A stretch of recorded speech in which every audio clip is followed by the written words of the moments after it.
And this is one of my dad's antique tractors. My brother Brad cleaned it up and drove it up to the church today. So this is here in honor of my dad.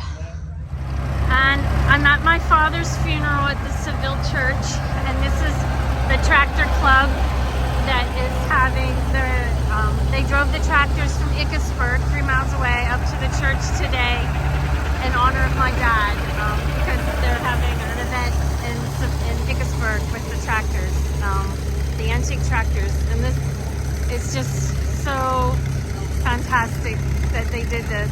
But they have to get back to Ickesburg now because there's a parade this afternoon. That I'm so happy they did this for my dad.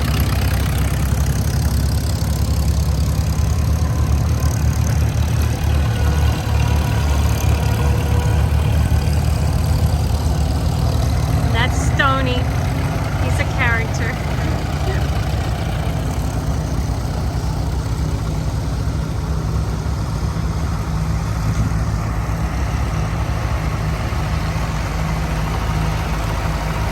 This just shows how much my dad was loved, and so many people have come to the viewing and the funeral, and it's very touching, and I appreciate everything so much.